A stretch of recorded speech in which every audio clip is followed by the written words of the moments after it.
What's up, guys? J-Man back again. Today I'm going to be reviewing the Season 6 premiere of The Walking Dead. So, without further ado, let's jump into it. So this episode is obviously an hour and a half. Probably shorter without the commercials, but this whole episode contains a lot of flashbacks, and like basically catching us up on what we missed in Season 5, the ending of Season 5, the finale. And it also has a problem/solution on what Rick can do. And it's basically the whole setup for No Way Out. And if you read the comics, you know what No Way Out is, but I'm not going to kind of spoil it. But yeah, so what ends up happening is Rick and Morgan, obviously, they reunited and they have this cool dynamic type dialogue. It's probably some of the best dialogue I've heard on Walking Dead. I mean, a lot of it is just kind of weak, the dialogue, in my opinion. That's why they don't emphasize and focus on a lot of the dialogue, and they cut to the action a lot. So, but this is some of the best dialogue I've seen yet.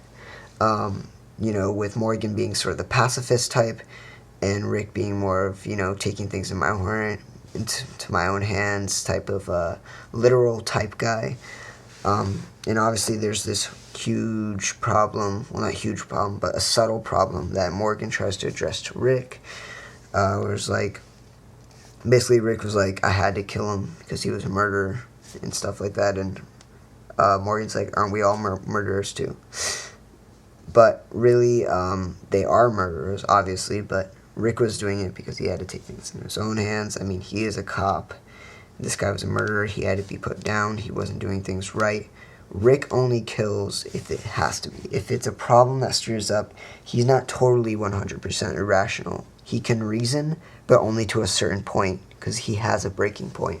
And there's some things that just can't slide in this world of zombies and shit. So, anyway, back to the problem. So, we have these two huge buses in sort of like a canvas type area, like blocking a road.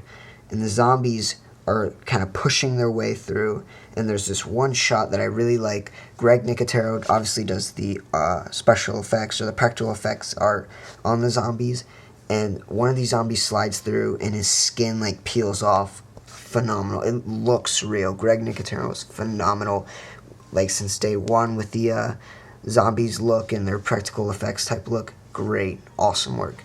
So they're pushing their way through, and this is a problem because they could lead up to Alexandria. So Rick obviously comes up with a plan. Obviously, we see two new characters introduced, Heath and Ron, who is the son of the girl that Rick is trying to go after, obviously. And he's kind of a nuisance there. He's trying to stir up some trouble for Rick. Kid doesn't know what he's doing, but Heath, it's cool to see Heath. One of the actors from Straight Outta Compton is playing him. He looks exactly like Heath, same attitude, spot on. I mean, I haven't seen a miscast from Walking Dead yet, so it's great. Except for Alex, yeah, I'm not gonna go into that. But yeah.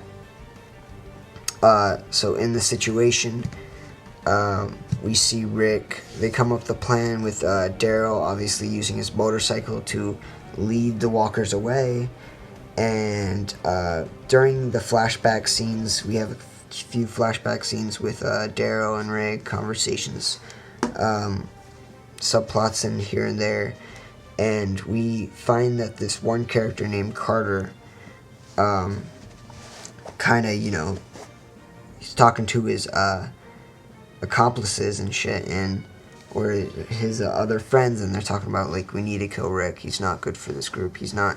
What is he doing? And we see kind of Eugene hearing in, or just kind of hearing in and eavesdropping on this situation, and he drops something that was a little bit cliche, but he drops something and they hear, and then they're about to threaten to kill him because he heard the situation. Rick walks in, and he basically, threatens the guy, kind of kicks him a bit, gets him to a kneeling position, points a gun to his head. He's like, look, this isn't going to work out. We're going to keep a close eye on you. He obviously doesn't kill him, but later he addresses, I would have killed him. but he didn't want to do that because obviously he didn't know he knew it wasn't the right thing to do. But he knew in later attacks that he would eventually get killed. So, and he obviously did. During a zombie attack, he got attacked by a walker, bit his cheek off, and then Rick like snapped his neck. He had to put him down. And when we close in at the end of this episode, we see a huge car alarm goes off, and it attracts all the walkers, all those hundreds or thousands of walkers, to Alexandria. And what car alarm this might be? That's where the episode ends, by the way, and I'm obviously thinking the wolves. So I think the wolves are setting this up, so the whole walker horde is coming to Alexandria, and obviously this is mimicking the storyline from No Way Out, paying homage to that, and using that source material. So yeah, all in all, I give this a great episode, awesome episode. I love that whole problem and solution thing that they do on Walking Dead. Dialogue, it was decent, how it was mostly is majority of the time, but 7.5 out of 10. I will see you guys next week.